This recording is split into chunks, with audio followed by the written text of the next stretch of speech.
لا حول ولا قوة إلا بالله العلي العظيم. أعوذ بالله من الشيطان اللعين الرجيم. بسم الله الرحمن الرحيم. الحمد لله رب العالمين والعاقبة للمتقين والجنة للمطيعين والنار للملحدين والصلاة والسلام على مولانا ومولى الثقلين بالقاسم محمد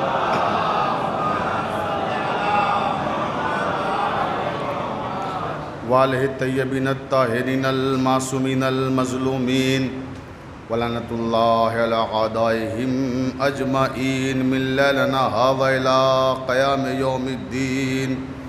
اما بعد، قال اللہ تبارک و تعالی فی کتابہ المبین. بسم اللہ الرحمن الرحیم. قد جاءکم من اللہ نور و کتاب مبین.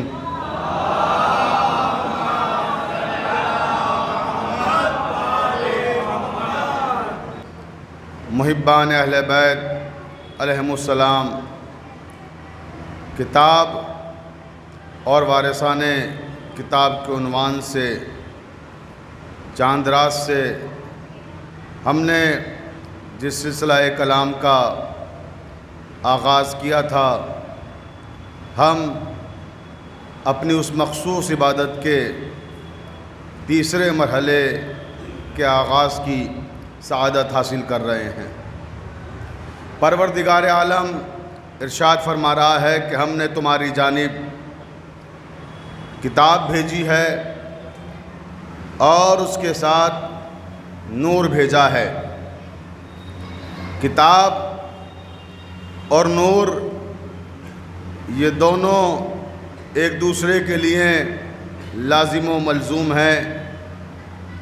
نبی کریم نے ایک اور حدیث ارشاد فرمائی، انی تارکن فیکم الثقلین کتاب اللہ ہے و اطرتی، کہ دیکھو میں تمہارے درمیان دو چیزیں چھوڑ کر جا رہا ہوں، ایک اللہ کی کتاب اور دوسرے میری اطرت، میرے اہل بیت. یعنی ہر مرحلے پر قرآن اور اطرت ساتھ ہیں. قرآن کی بنیاد پر بھی اطرت ساتھ ہیں، حدیث کی بنیاد پر بھی اطرت ساتھ ہے. نہ یہاں اطرت جدا ہے نہ وہاں اطرت جدا ہے، ہر جگہ اطرت موجود ہے. تو عزیزان محترم، کتاب خدا ہمارا عنوان گفتگو ہے.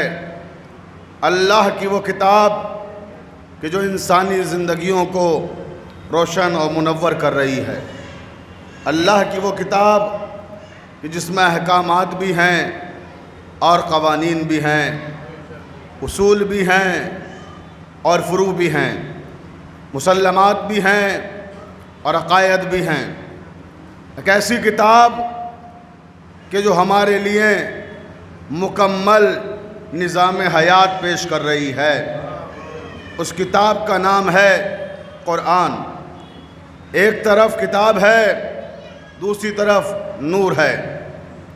کتاب ہمیں بتاتی ہے کہ اصول کیا ہے اور نور بتاتا ہے کہ اس پہ عمل کیسے کیا جائے. توجہ ہے نا کہ ہم قرآنی قوانین اور آئین پر کس طرح سے عمل کریں.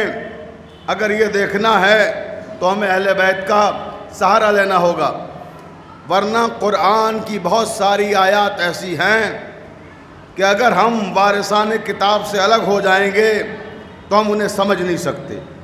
مثلا سورہ رعد قرآن مجید کا 13واں سورہ ہے. 13ویں سورے کی 30ویں آیت، وَلَوْ أَنَّا قُرْآنًا سُيِّرَتْ بِهِ الْجِبَالُ أَوْ قُطِّعَتْ بِهِ الْأَرْضُ أَوْ كُلِّمَ بِهِ الْمَوْتَىٰ. اب یہ پروردگار عالم نے قرآن مجید میں خود قرآن کی تعریف کی ہے. یعنی اللہ نے اپنی کتاب میں اپنی کتاب کی پاور بتائی، قوت بتائی، معنویت بتائی، اہمیت بتائی، رفت بتائی، ارزش بتائی کہ وَلَوْ أَنَّا قُرْآنًا سُيِّرَتْ بِهِ الْجِبَالُ، اے لوگو قرآن وہ ہے کہ اگر چاہے تو اپنے اشارے سے پہاڑوں کو چلا سکتا ہے۔ یعنی قرآن کی طاقت کیا ہے، قرآن کی قوت کیا ہے، اسے خود قرآن نے بیان کیا کہ قرآن تو وہ ہے، اتنی پاورفل شے ہے کہ اگر چاہے تو پہاڑ کو اپنے اشاروں پر چلا سکتا ہے۔ اور پھر کہا او قطعت بہ الارض، اور قرآن وہ ہے کہ اگر چاہے تو زمین کی تنابیں کھینچ کر صدیوں کے سفر کو لمحوں میں طے کر سکتا ہے۔ توجہ، یہ قرآن کی خوبیاں ہیں جسے خود قرآن بیان کر رہا ہے۔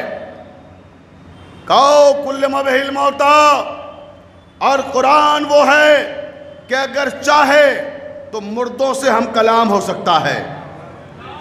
توجہ ہے، آپ دیکھیں کتاب الہی کتنی طاقتور شے ہے، اس کا اظہار خود کتاب میں پروردگار فرما رہا ہے کہ یہ وہ ہے کہ جو زمین کی تنابیں کھینچ کر لمبے سفر کو مختصر کر دے، جو اپنے اشاروں پہ پہاڑوں کو چلائے، جو مردوں سے کلام کرنے کی قوت و صلاحیت رکھے۔ اب میں اہل انصاف سے پوچھنا چاہتا ہوں، اہل ادب سے پوچھنا چاہتا ہوں کہ کتاب نے جو خوبیاں اپنی بتائی ہیں، کیا یہ اس کتاب میں پائی جاتی ہیں جسے ہم قرآن پاک کہتے ہیں؟ توجہ رہے، کیا یہ خوبیاں اس کتاب میں ہیں جسے کلام الہی کہتے ہیں؟ بھئی اہل علم کا مجمع، توجہ چاہتا ہوں، آخر ہے کیا پھر معاملہ؟ بھئی پہلا دعویٰ کیا قرآن نے کہ پہلا دعویٰ وَلَوْ أَنَّا قُرْآنًا سُيِّرَتْ بِهِ الْجِبَالُ، کہ قرآن وہ ہے جو پہاڑوں کو اشاروں پہ چلائے۔ تو آج تک مجھے بتائیے کہیں پوری دنیا میں کوئی واقعہ ایسا پیش آیا ہو کہ قرآن کے اشارے پہ پہاڑ چلا ہو؟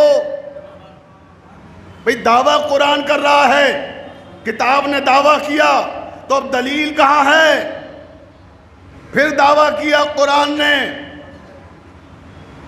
بہت توجہ فرمائیے گا، اہل علم کا مجمع ہے، قرآن بار بار دعوے کر رہا ہے کہ ہم وہ ہیں کہ جو چاہیں تو پہاڑ کو اشاروں پہ چلائیں اور قطعت بہ الارض، اور اگر ہم چاہیں لمبے سفر کو لمحوں میں طے کر لیں۔ کہ آج تک وہ قرآن مجید جو ہمارے تمام مسلمان بھائیوں کے گھروں میں موجود ہے، اس نے یہ معجزہ دکھایا؟ کوئی ہے جو کہے کہ ہم نے قرآن کو لمبے سفر کو مختصر سے لمحوں میں طے کرتے ہوئے دیکھا ہے؟ کوئی ایسا نظر نہیں آئے گا۔ اور قرآن ہے کہ دعویٰ کر رہا ہے او کلم بہ الموتا، کہ خبردار تم ہمیں ہلکے میں مت لینا، معمولی شے مت سمجھنا، ہم وہ ہیں کہ اگر چاہیں تو مردوں سے کلام کریں۔ توجہ چاہتا ہوں، دیکھیں، ہم وہ ہیں کہ اگر چاہیں تو مردوں سے کلام کریں۔ تو پھر یہ کتاب ہے کہاں؟ جس کتاب کی یہ خصوصیات ہیں، جس کتاب کی یہ خوبیاں ہیں، وہ کتاب ہے کہاں؟ تو عزیزان محترم دیکھیے کتاب کیا ہے۔ ایک ملفوظی کتاب ہوتی ہے، ایک مکتوبی کتاب ہوتی ہے۔ کتاب کی بہت ساری قسمیں ہیں۔ ملفوظی کتاب کیا ہے؟ مکتوبی کتاب کیا ہے؟ مکتوبی کتاب یہ ہے کہ جو لکھی ہوئی ہے، جسے ہم قرآن پاک کہہ رہے ہیں، جو یہاں امام بارگاہ میں موجود ہے، اوپر مسجد میں موجود ہے، یہ ہمارے گھروں میں موجود ہے۔ یہ کیا ہے؟ مکتوبی کتاب ہے جسے تحریر کیا گیا ہے۔ ملفوظی کتاب کیا ہے؟ جو ہمارے حافظان قرآن کے سینے میں محفوظ ہے۔ توجہ چاہتا ہوں، جو ہمارے حافظان قرآن کے سینوں میں محفوظ ہے، وہ کیا ہے؟ ملفوظی کتاب ہے کہ جب وہ تلاوت کریں گے ما یتلفظ بہ الانسان، انسان کے دہن سے لفظوں کی شکل میں باہر آئے گی، تو وہ ہے ملفوظی کتاب۔ اور یہ جو موجود ہے گھروں میں، یہ ہے مکتوبی کتاب۔ نہ تو یہ کرامات مکتوبی کتاب میں پائی جاتی ہیں، نہ یہ کرامات ملفوظی کتاب میں پائی جاتی ہیں، تو پھر یہ کرامات ہیں کہاں؟ تو عزیزان محترم، ہمارا موضوع ہے کتاب اور وارثان کتاب۔ صلوات پڑھ دیں محمد و آل محمد پر۔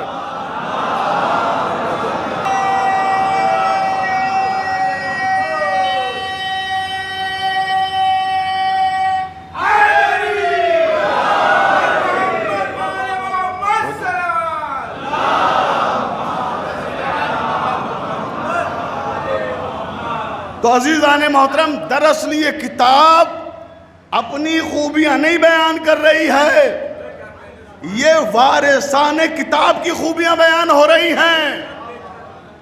کتاب اپنے وارثان کے قصیدے پڑھ کے بتا رہی ہے کہ یہ کون سی کتاب کی بات ہو رہی ہے۔ میں نے ابھی آپ کو 2 کتاب کی قسمیں بتائیں، ابھی تیسری قسم باقی ہے۔ توجہ چاہتا ہوں، ایک مکتوبی قرآن، ایک ملفوظی قرآن، یعنی ایک مکتوبی کتاب، ایک ملفوظی کتاب، اور اب ایک قرآن ناطق، یعنی کتاب ناطق، بولتا ہوا قرآن۔ تو یہ بولتا ہوا قرآن کون ہے؟ وارثان کتاب ہے۔ صلوات پڑھ دیں محمد و آل محمد پر۔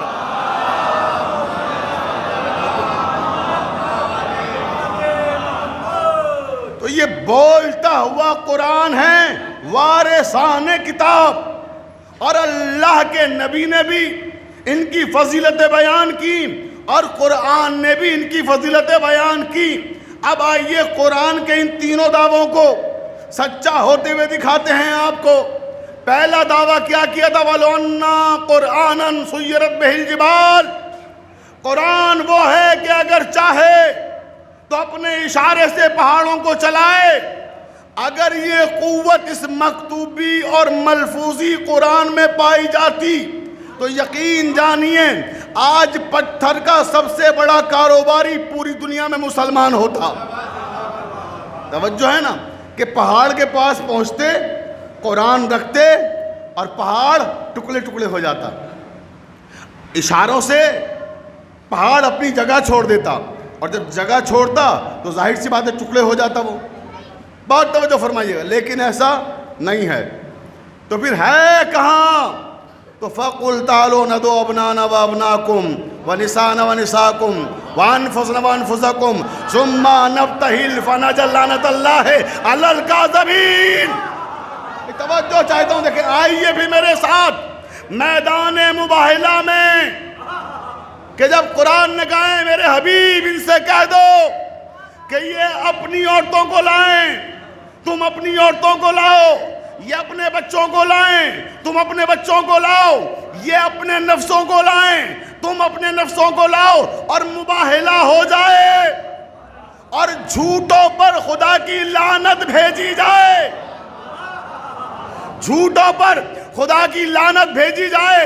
اب جب مباہلے کا اہتمام ہوا، ایک طرف نصرہ نجران ہیں، دوسری طرف سرکار رسالت مآب حضرت محمد مصطفیٰ صلی اللہ علیہ وسلم۔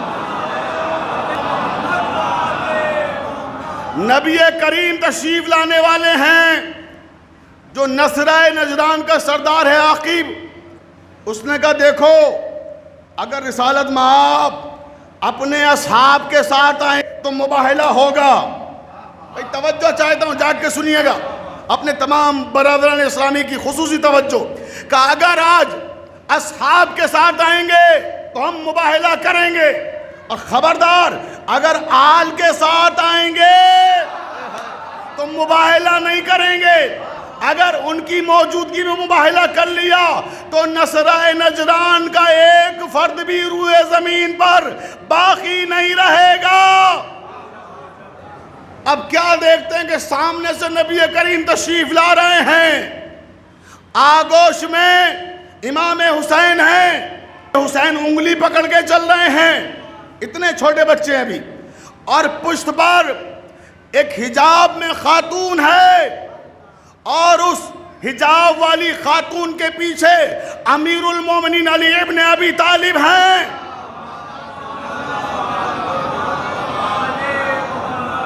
یعنی پنجتن پاک ہیں جو مباہلے کے لیے تشریف لا رہے ہیں۔ بس جیسے ہی عاقب نے دیکھا کہ خبردار ان سے مباہلہ نہ کرنا، میں ایسے نورانی چہرے دیکھ رہا ہوں اگر یہ پہاڑوں کو اشارہ کر دیں۔ صلوات پڑھ دیں محمد و آل محمد پر۔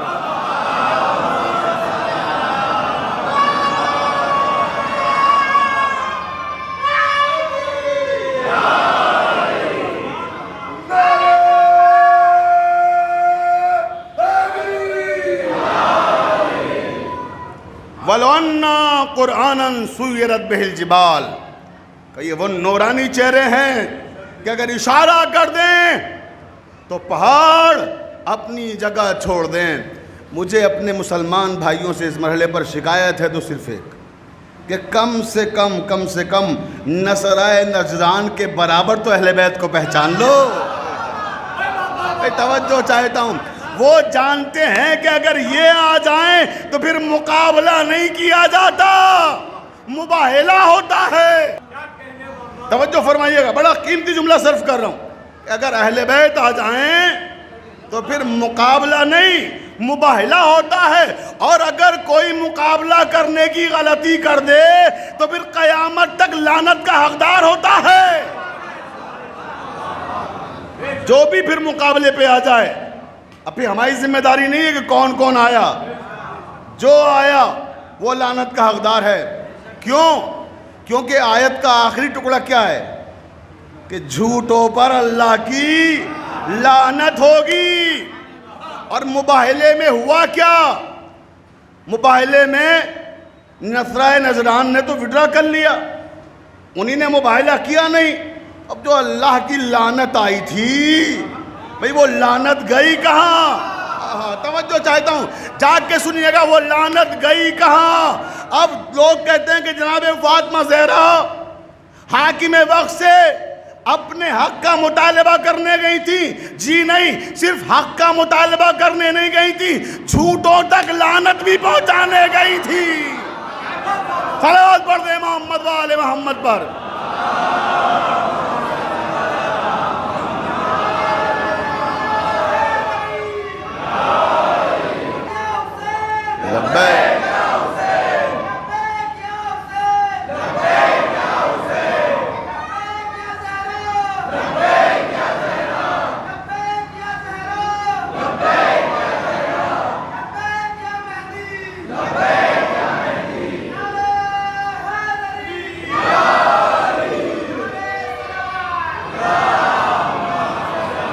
توجہ ہے نا؟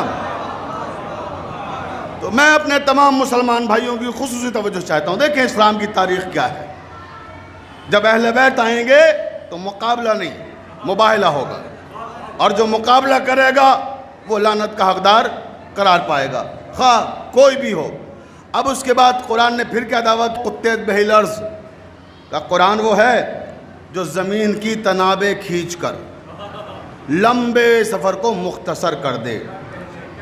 اب اگر یہ کمال مکتوبی کتاب کے پاس ہوتا، یہ کمال ملفوظی کتاب کے پاس ہوتا، تو یقین جانیے پھر ہمیں ہوائی جہاز کے سفر کی ضرورت نہیں تھی۔ بھئی ہم لکھنؤ میں اپنے مکان کی چھت پہ جاتے، ہاتھ میں قرآن لیتے اور ارادہ کرتے کہ مدرسہ اہل بیت میں عشرہ پڑھنے جانا ہے، اور معلوم ہوا کہ جب آنکھیں بند کر کے کھولتے تو مدرسہ اہل بیت کی چھت پہ ہوتے۔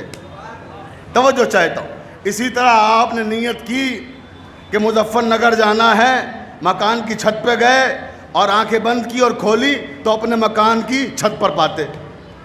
توجہ چاہتا ہوں، تو جہاں کا جو تھا وہ نیت کرتا اور وہاں ہوا میں اڑ کے پہنچ جاتا۔ بھئی یہی ہے نا لمبی مسافت کو مختصر کرنا، کہ لمبے سفر کو لمحوں میں طے کرتا ہے۔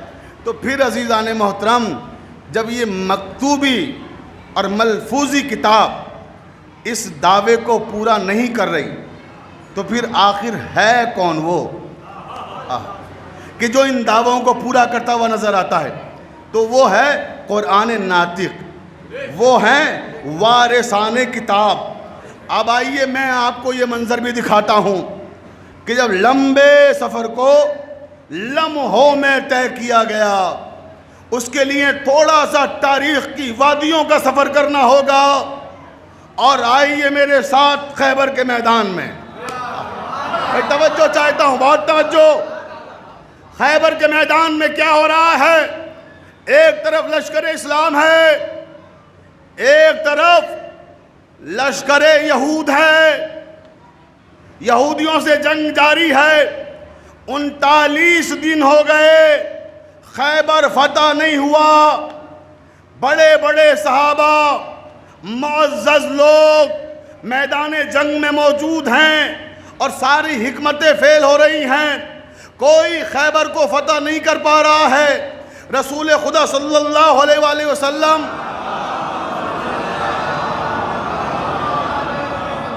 اپنے معزز اصحاب سے خطاب کرتے ہوئے کہتے ہیں کہ دیکھو 39 دن ہو گئے، خیبر فتح نہ ہو سکا، اب کل جو 40واں دن آئے گا تو ہم اسے علم دیں گے، جو جرار ہوگا، غیر فرار ہوگا، بڑھ بڑھ کے حملے کرنے والا ہوگا، اللہ اور رسول اسے دوست رکھتے ہوں، وہ اللہ اور رسول کو دوست رکھتا ہو۔ بھئی توجہ چاہتا ہوں، ابھی جو 39 دن سے جنگ کر رہے تھے یہ سب خوش ہو گئے کہ علی تو ہے ہی نہیں۔ توجہ چاہتا ہوں، بھئی مولا علی تو مدینے میں ہیں، اللہ کی مصلحت، نبی کریم انہیں مدینے میں چھوڑائے تھے، اب یہاں سارے بہادر، سارے جری موجود ہیں، مگر خیبر کا در نہیں ہو پا رہا ہے۔ تو جب نبی نے یہ محسوس کیا کہ 39 دن گزر گئے، 40ویں دن کی صبح ہونے والی ہے، اب اگر پھر میں نے علم انہی کو دے دیا تو یہ امت مسلمہ کا 40واں ہو جائے گا۔ توجہ ہے نا، امت کا 40واں ہو جائے گا، اس لیے 40ویں سے بچانا ہے تو کسے علم دینا ہے؟ جو جرار ہو، غیر فرار ہو، مرد ہو۔ بھئی یہی جملے نا پیغمبر اسلام کے۔ اب راوی کہتا ہے کہ سارے اصحاب پیغمبر بہت خوش تھے کہ کل ہمیں علم ملے گا، کہ کل ہمیں علم۔ اب جو صبح آئے گی لوگ علم لینے کے لیے تیاریاں کر رہے تھے کہ شاید ہمیں مل جائے، کہ شاید ہمیں مل جائے، لیکن راوی کہتا ہے نماز فجر جیسے ہی تمام ہوئی، نبی کریم حضرت محمد مصطفیٰ صلی اللہ علیہ وسلم ایک پہاڑ پہ تشریف لے گئے، بلندی پہ پہنچے اور پکارا ناد علی مظہر العجائب۔ توجہ چاہتا ہوں، اور جیسے کہ ناد علی مظہر العجائب، کہاں ہوئے علی مظہر العجائب، آؤ تمہارا نبی انتظار کر رہا ہے۔ راوی کہتا ہے کہ نبی کے جملے تمام نہ ہونے پائے تھے، کیا دیکھا سامنے علی کھڑے ہوئے ہیں۔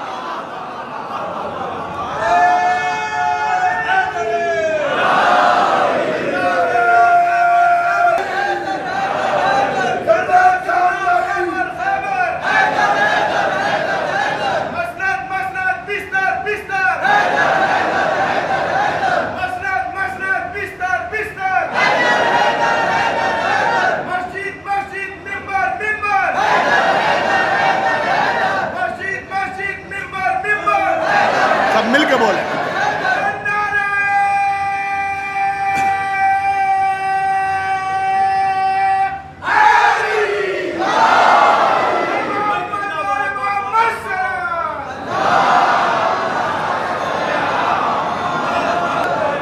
او کتے بہیلارز کا قرآن وہ ہے، کتاب وہ ہے جو صدیوں کی مسافت لمحوں میں طے کر لے۔ کہاں مدینہ اور کہاں خیبر کا میدان، میلوں کا فاصلہ، ادھر نبی نے پکارا، ادھر علی سامنے موجود۔ اب عزیزان محترم، بعض حضرات ہمارے برادران اسلامی کو گمراہ کرتے ہیں، کہتے ہیں صاحب علی کو پکارنا بدعت ہے، میرے تمام سنی بھائی سنے جہاں جہاں تک میری آواز جا رہی ہے، مختلف چینل کے ذریعے سے یہ مجلس تمام مسالک کے لوگ سن رہے ہیں، میں اپنے سنی بھائیوں سے خطاب کرتے ہوئے جملے کہہ رہا ہوں کہ آپ کو گمراہ کیا جاتا ہے کہ علی کو پکارنا بدعت ہے، علی کو کیوں پکارتے ہو؟ ارے علی کو پکارنا بدعت ہوتا تو نبی کیوں پکارتے؟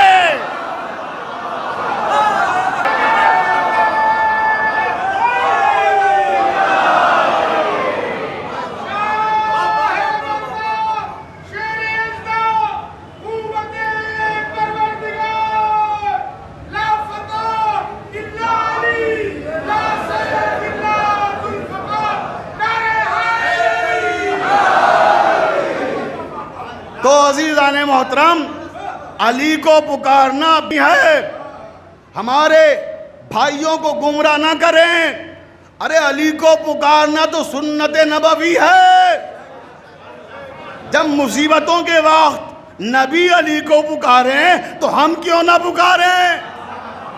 مجھے اس مرحلے پر اہل سنت والجماعت کے بڑے معروف شاعر کا شعر یاد آ گیا، افتخار عارف، دنیا اردو ادب کا اس عہد کا سب سے بڑا نام ہے۔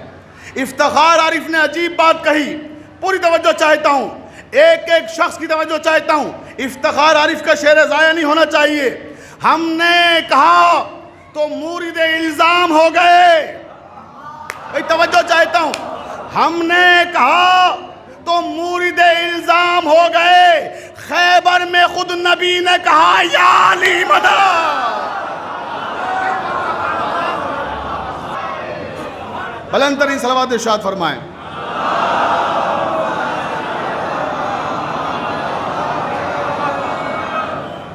خیبر میں خود نبی نے کہا یا علی مدد۔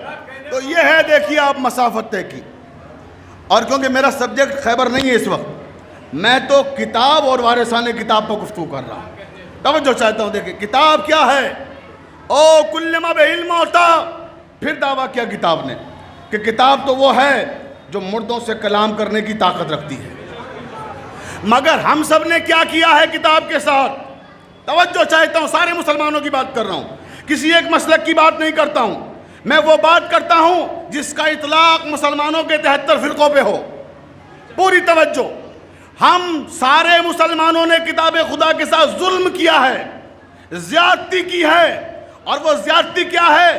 ہم نے کتاب کو سمجھا ہے کہ جب کسی کی روح قبض نہیں ہو رہی، مشکل وقت آ گیا، مر نہیں رہا ہے آدمی، تو کہا لاؤ سورہ یاسین پڑھ دو تاکہ آسانی سے مر جائے۔ ارے اے میرے مسلمان بھائیو، قرآن لوگوں کو مارنے کے لیے نہیں آیا، زندگی دینے کے لیے آیا ہے۔ قرآن موت بانٹنے نہیں آیا، قرآن زندگیاں دینے آیا ہے۔ یہ وہ مقدس کتاب ہے، یہ وہ پاکیزہ کتاب ہے جو لوگوں کو زندگیاں دیتی ہے، جو مرے وہ میں روح پھونکتی ہے، اور تم سمجھتے ہو کہ جو مر نہیں رہا ہے اسے موت دینا ہے تو قرآن لاؤ۔ تو پہلے سمجھیں کہ قرآن ہے کیا، کتاب ہے کیا۔ او کل ما بعلم ہوتا، قرآن دعویٰ کر رہا ہے کہ ہم تو وہ ہیں جو مردوں سے کلام کر سکتے ہیں۔ اب آئیے آپ کو میں اس قرآن کو مردوں سے کلام کرتے ہوئے بھی دکھاؤں، کیونکہ بات دلیل کے ساتھ ہونی چاہیے، دلیل کے بغیر بات کرنا نہ عقلی لحاظ سے درست ہے اور نہ اسلامی اعتبار سے درست ہے۔ توجہ چاہتا ہوں، اب آئیے وارثان کتاب کی طرف، کیونکہ جو مسئلہ ہم کتاب سے حل نہ کر سکے تو مسئلے کا حل تو کتاب میں موجود ہے، مگر ہم سمجھ نہیں پا رہے ہیں، تو سمجھنے کے لیے کہاں پہنچنا ہے؟ وارثان کتاب کے پاس۔ گفتگو کو اختتام کی طرف لے کر جا رہا ہوں کہ تاریخ کہتی ہے کہ مسجد کوفہ کے منبر پر خلیفۃ المسلمین، امیر المومنین، غالب علی کل غالب، علی ابن ابی طالب،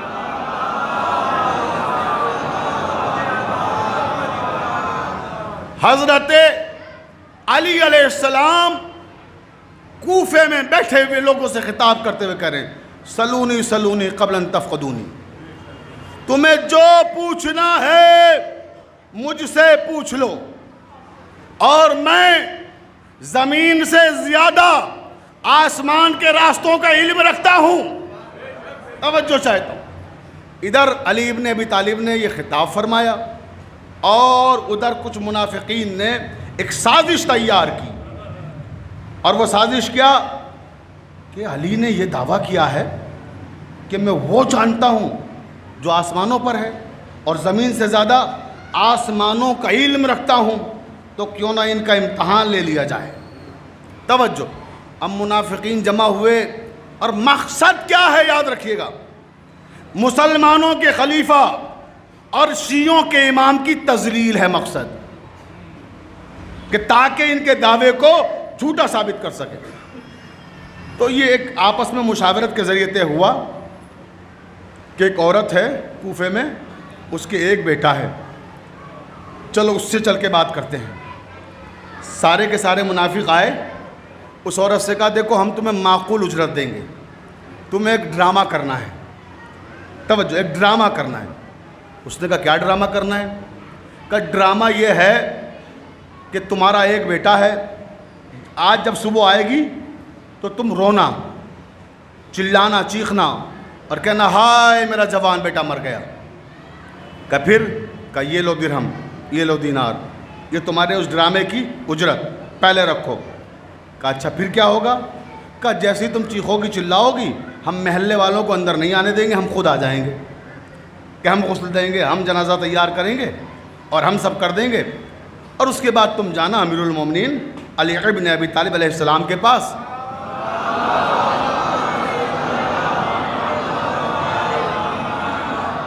اور اس کے بعد تم وہاں پہنچ کر کہنا سرکار نماز جنازہ پڑھا دیجئے، میرا بیٹا مر گیا ہے۔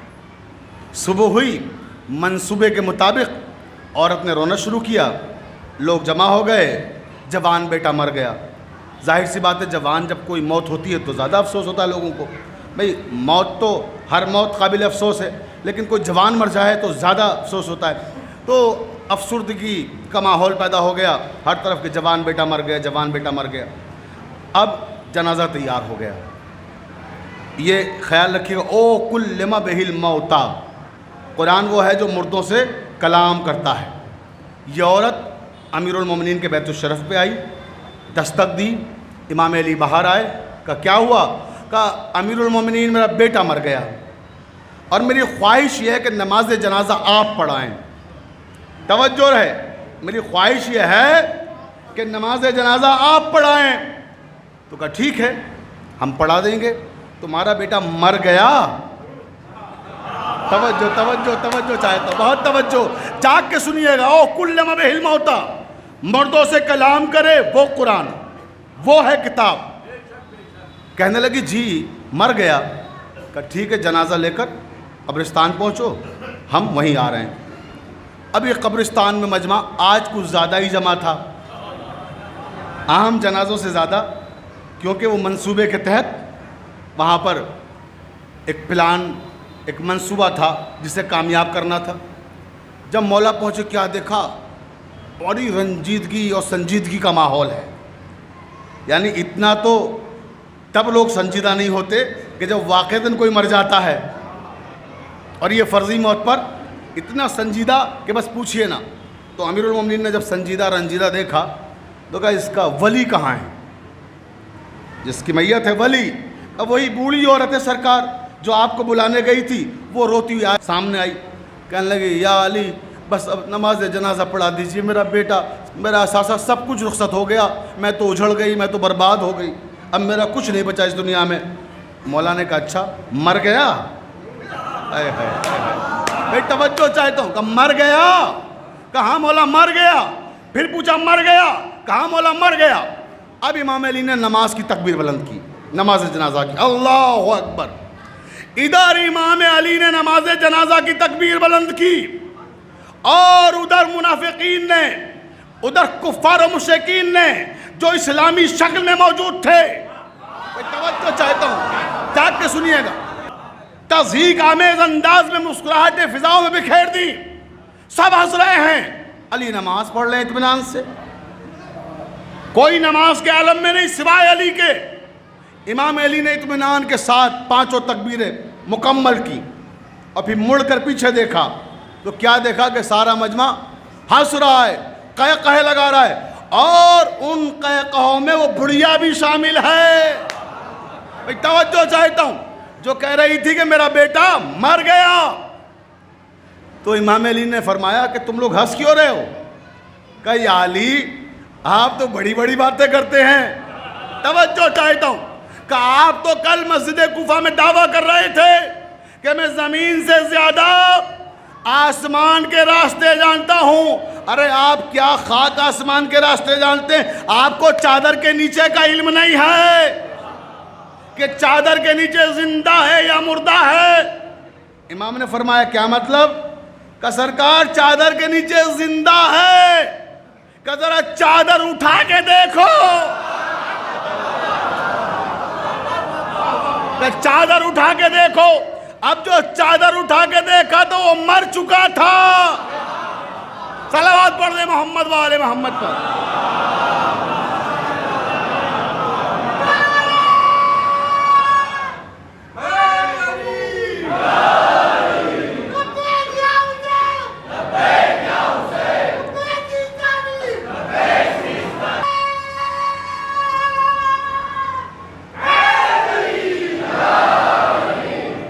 بہت توجہ، کہ چادر اٹھا کے دیکھو ذرا۔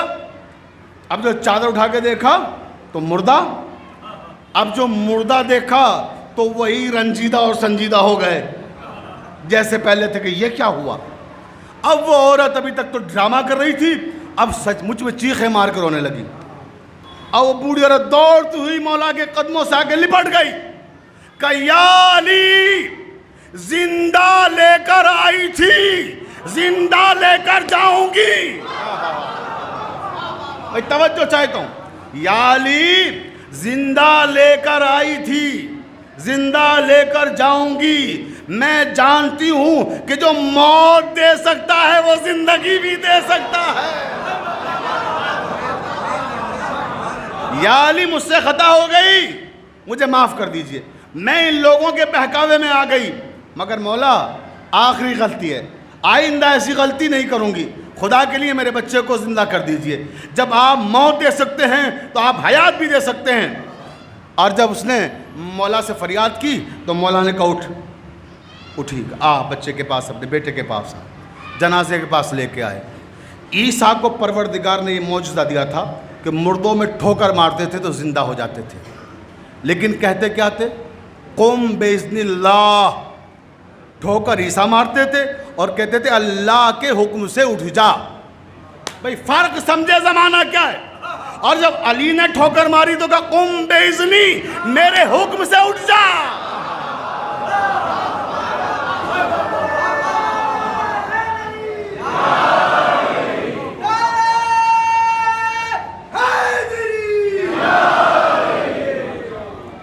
میرے حکم سے اٹھ جا، او کلم بہل موتا۔ قرآن نے کیا کہا کہ مردوں سے کلام کرنے کی جو طاقت رکھتا ہے وہ ہے قرآن، اور وہ کیا ہے؟ قرآن ناطق۔ قرآن ناطق کون ہے؟ وارثان کتاب۔ تو یہ مردہ تھا، اور جب اٹھا تو لا الہ الا اللہ محمد الرسول اللہ کہتا ہوا، یعنی امام سے کلام کر رہا ہے۔ تو آپ نے دیکھا کہ جو کتاب دعوے کرتی ہے انہیں سچ کر کے دکھاتے ہیں وارثان کتاب۔ صلوات پڑھ دے محمد والے محمد پر۔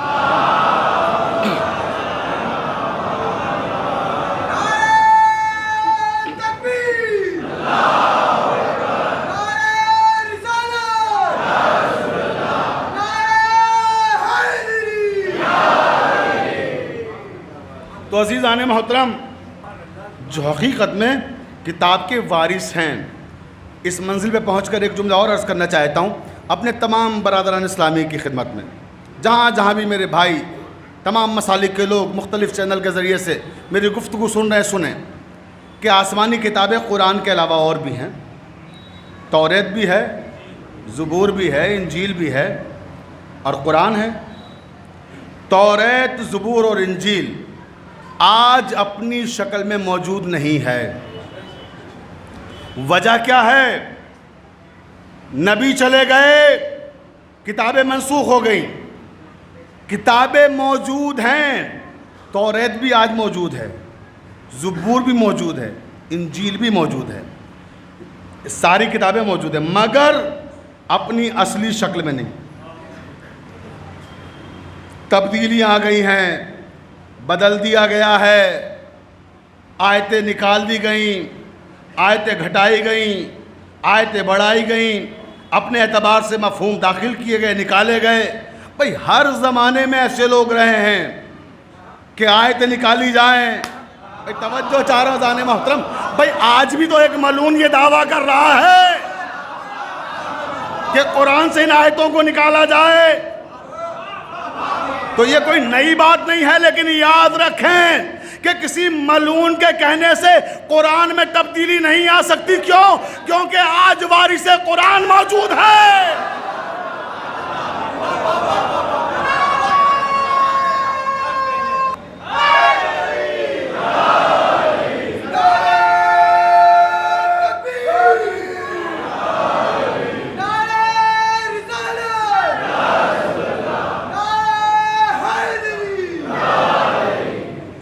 باقی کتابیں جو تبدیل ہو گئیں، اس کی وجہ یہ تھی کہ کتاب جس نبی پر آئی تھی اس کے بعد اس کا وارث نہیں رہا. جن کتابوں کا وارث نہیں تھا ان کتابوں میں لوگوں نے اپنے حساب سے تبدیلیاں کی، تغیر کیا، اور جب تغیر ہوا، تبدیلیاں ہوئیں، تو اللہ تعالیٰ نے ان کتابوں کو منسوخ قرار دیا. لیکن قرآن ایسی کتاب ہے کہ جب سے نازل ہوئی ہے اور قیامت تک اس کی کوئی ایک آیت بھی نہیں بدل سکتا، ایک لفظ بھی نہیں بدل سکتا، ایک حرف بھی نہیں بدل سکتا. حتیٰ کہ جو زیر ہے وہ زیر رہے گا، جو زبر ہے وہ زبر رہے گا. زیر و زبر کی تو بات چھوڑ دیجئے، نقطہ بھی کوئی بدل نہیں سکتا. بھئی میں کیا عرض کر رہا ہوں آپ سمجھ رہے ہیں؟ انا الذی، مولا کا فقرہ یاد نہیں آیا کہ میں وہ ہوں جو بے کے نیچے نقطہ ہے. ارے جس کا نقطہ علی ہو اسے کون بدل سکتا ہے؟ صلوات پڑھ دیں محمد و آل محمد پر.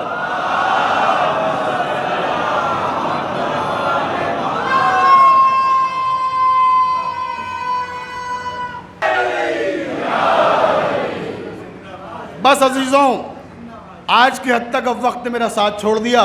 انشاءاللہ پھر یہیں سے کل گفتگو شروع کریں گے کتاب اور وارثان کتاب. اور آج کی تاریخ جس شہید سے منسوب ہے، آج یہاں ابھی جس شہید کا تابوت برآمد ہوگا، اب مجھے اس کا تذکرہ کرنا ہے. اور میں روایتی مصائب پڑھنے کا عادی نہیں ہوں کہ 2 جملے مصائب کے پڑھے اور مجلس تمام ہو گئی. میں پہلے شہید کا تعارف کراتا ہوں کہ وہ ہے کون. میں ہمیشہ کہتا ہوں کہ معرفت کے ساتھ رہو، سمجھ کے رہو کہ کسے رو رہے ہیں، اس کی عظمت کیا ہے، اس کی رفت کیا ہے، اس کا مقام کیا ہے، اس کا درجہ کیا ہے، اور کربلا کے میدان میں اس کی قربانی کیا ہے. تو آج کی تاریخ یہاں جو مدرسہ اہل بیت کی کمیٹی ہے جو انہوں نے منسوب کی ہے، وہ جناب وہب سے کی ہے.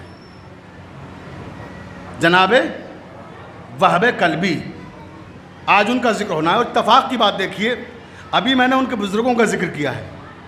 مباہلے میں کون آئے تھے؟ توجہ ہے نا، یہ اسی نسل سے ہیں جناب وہب. جو لوگ مباہلے میں آئے تھے، جنہوں نے آل محمد سے مقابلہ نہیں کیا تھا.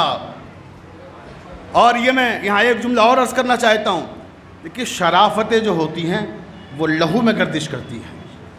شرافتیں اچانک پیدا نہیں ہوتی کہ کوئی آدمی یوں ہی ملا اور شریف بن گیا. نہیں، شرافتوں کا ایک تسلسل، ایک سفر ہے لمبا کہ جو نسل در نسل چلتا ہے. حر کے معاملے میں نے کل عرض کیا تھا کہ حر نے جو جگہ جگہ احترام کیا امام کا، کہ والدہ کا احترام کیا، جواب نہیں دیا، ان کی موجودگی میں امامت نہیں کی، امامت فرزند رسول کریں گے، تو یہ کیا شرافت بول رہی تھی، لہو کی شرافت. اور تبھی انسان اس منزل پہ پہنچتا ہے کہ تیقن اور ایمان اسے دنیا میں بھی کامیاب قرار دیتا ہے، آخرت میں بھی کامیاب قرار دیتا ہے. اور اس کے لیے میرے اہل سنت بھائیاں کافی تعداد میں موجود ہیں. ایک جملہ آپ کی نظر بھی کر دوں مصائب سے قریب ہوتے ہوئے کہ یاد رکھیے گا اہل بیت کی محبت کے لیے شیعہ ہونا ضروری نہیں ہے. یہ پورے دعوے کے ساتھ میں کہہ رہا ہوں, اور دلیل چاہے قرآن سے لے لیجئے گا چاہے حدیث سے لے لیجئے گا. اس وقت نہیں میں دلیلوں میں جاؤں, صرف ایک جملہ کہوں گا, وہ خود اپنے آپ میں دلیل بن جائے گا. توجہ چاہتا ہوں کہ محبت اہل بیت کے لیے مسلک شرط نہیں ہے کہ آپ سنی ہیں, آپ شیعہ ہیں, آپ حنفی ہیں, آپ شافعی ہیں, آپ دیوبندی ہیں, آپ مالکی ہیں. نہیں, کوئی حیثیت نہیں مسلک کی. اہل بیت کی محبت کے لیے مسلک نہیں چاہیے. اہل بیت کی محبت کے لیے نسلوں کی طہارت چاہیے.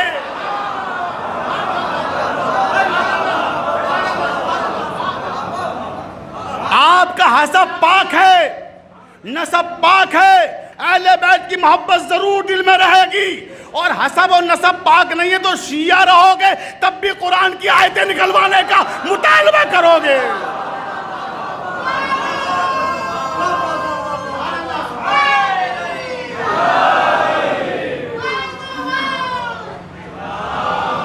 توجہ ہے. حسب اور نسب کی طہارت کا معاملہ یہ ہے کہ شیعہ ہو کر بھی پھر قرآن کی آیتیں نکالنے کا مطالبہ کرو گے.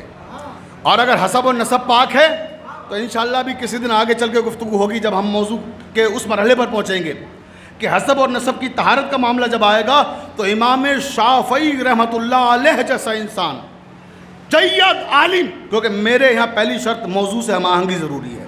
میں چاہتا ہوں کہ جو موضوع میں نے چھیڑا ہے اسے مکمل کروں. یہاں پر اہل علم کا مجمع ہے. توجہ, تو میں عرض کر رہا تھا کہ حسب اور نسب کا پاک ہونا ضروری ہے اہل بیت سے محبت کے لیے.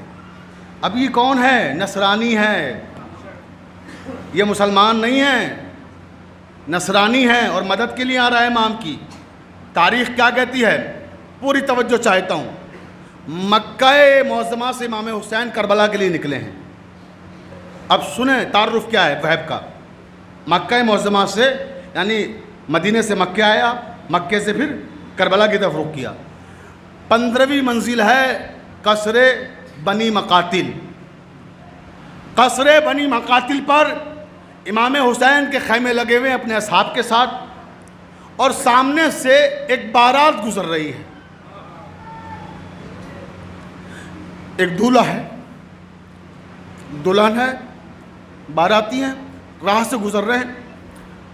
تو جو وہب کی ماں ہے وہ کہتی ہے وہب تھوڑی دیر یہاں قافلے کو روک لو, باراتیوں کو روک لو, مسلسل چلتے چلتے تھک گئے ہیں, اس کے بعد کچھ دیر آرام کر کے پھر آگے چلیں گے. قافلہ روک دیا گیا. اب ادھر خیام لگے ہوئے ہیں فرزند رسول کے, اور ادھر خیام لگے ہوئے ہیں باراتیوں کے, جو بارات جا رہی ہے. ایک مرتبہ وہب کی ماں کہتی ہے وہب بیٹا ادھر آؤ, یہ خیمے کیسے لگے ہوئے ہیں, ذرا جا کے پتہ کرو ان خیموں میں کون ہے. یہاں ایسا لگتا ہے کہ یہ کوئی فوج نہیں ہے, چھوٹے چھوٹے بچے بھی خیموں کے باہر کھیل رہے ہیں, اور ہم دیکھ رہے ہیں کہ بزرگ بھی ہیں, عورتیں بھی حجاب کے عالم میں ایک خیمے سے دوسرے خیمے میں جا رہی ہیں. کوئی شریفوں کا کارواں معلوم ہوتا ہے, جاؤ جا کے پتہ کرو. اب یہ دولہا آیا خیام حسینی کی طرف.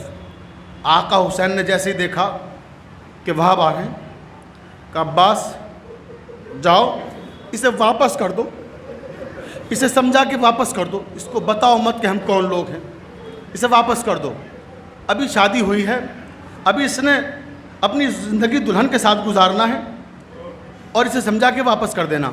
آقا عباس آئے, کہنے لگا کہ مجھے یہ جاننا ہے جری ہیں بہادر کہ قافلہ کس کا ہے, کون لوگ ہیں. کہا کیا کرو گے جان کے, کوئی مسافر ہیں, سفر پہ کچھ لوگ نکلے ہوئے ہیں, اپنا واپس چلے جائیں گے اپنے گھروں کو. کہا ٹھیک ہے مسافر ہیں, مگر میں جان سکتا ہوں کہاں کے رہنے والے ہیں اور کون لوگ ہیں یہ, کیونکہ میری ماں جاننا چاہتی ہے کہ کون لوگ ہیں, کہاں کے رہنے والے ہیں. تو حضرت عباس فرماتے ہیں کہیں وہاں تم کیا کرو گے یہ سب جان کر, جاؤ خدا کے لیے جاؤ, تمہاری ابھی شادی ہوئی ہے, اپنی دلہن کو لے کر اپنے گھر جاؤ, مہمانوں کو جاؤ ان کے گھروں تک پہنچاؤ. تو ایک مرتبہ وہاب کہتا ہے کہ میری ماں نے حکم دیا ہے کہ میں جانوں کون لوگ ہیں. خدا کے لیے چلو یہ نہیں بتاتے کہ یہ کون لوگ ہیں، تو یہ بتا دو تم کون ہو۔ عزادارو سنو گے کہ اتنا بتا دو کہ تم کون ہو، کہ میرے بارے میں جان کے کیا کرو گے، میں آل محمد کا غلام ہوں۔ بس جیسے ہی آل محمد کی لفظ آئی، وہاب کہتا ہے آل محمد کے غلام ہو، وہی آل محمد، مباہلے والے آل محمد، جو مباہلے میں نبی کریم کے ساتھ آئے تھے، تم انہی آل محمد کے غلام ہو؟ کہا وہاب میں انہی آل محمد کا غلام ہوں۔ تم ضد کرتے ہو تو سنو، فرزند زہرا ہیں اور ان کے ساتھ علی ابن ابی طالب کی بیٹیاں ہیں، رسول کی نواسیاں ہیں۔ یہ جملے سنے اور اب اپنی ماں کے پاس آیا، کہا اماں آپ کو معلوم ہے یہ خیمے میں کون لوگ ہیں؟ کون ہے بیٹا؟ کہا وہی مباہلے والی بیوی، مباہلے والی بیوی زہرا کے فرزند ہیں اور ساتھ میں ان کی بیٹیاں بھی ہیں۔ کہا میرے بچے، ان کو جو لشکر گھیرے ہوئے ہے وہ کس کا لشکر ہے؟ کہا وہ یزید کا لشکر ہے۔ کہا پھر وہ چاہتا کیا ہے؟ کہا اماں مجھے ایسا لگتا ہے کہ لشکر یزید انہیں قتل کرنا چاہتا ہے۔ کہا جاؤ پتہ کرو، ایک بار مل کر آؤ زہرا کے فرزند سے، میرا سلام کہو اور کہو میری ماں آپ کی مدد کرنا چاہتی ہے۔ زہرا کے بیٹے کی مظلومی دیکھیں۔ کہا اماں میں جا کے پوچھتا ہوں۔ واپس آیا، پتہ لگا کہ یزید نے بیعت کا مطالبہ کیا ہے، یا تو بیعت یا سر قلم کر دے۔ واپس آ کے ماں کو بتایا کہ امام نے بیعت سے انکار کر دیا ہے اور یہ لشکر امام کو قتل کرنے کے لیے آیا ہے۔ وہاب کی ماں کہتی ہے، قمر اس کا نام ہے، قمر کہتی ہے وہاب بیٹا جتنے مہمان ہیں باراتی ہیں ان سے کہو تم اپنے اپنے گھروں کو جاؤ، ہم زہرا کے لال کی نصرت کریں گے، ہم اپنے آقا کو اس عالم میں چھوڑ کر نہیں جائیں گے۔ سارے مہمانوں کو رخصت کر دیا، وہاب کو لے کے امام کے پاس آئی، کہتی ہے فرزند رسول مجھے اپنے نانا کا کلمہ پڑھا دیجئے، اور ہم آپ کی مدد کرنا چاہتے ہیں، نصرت کرنا چاہتے ہیں۔ امام نے سمجھایا اے قمر تمہارا بیٹا جوان ہے، بھی شادی ہیں، جاؤ خدا کے لیے اس کی جوانی پہ ترس کھاؤ، واپس چلی جاؤ۔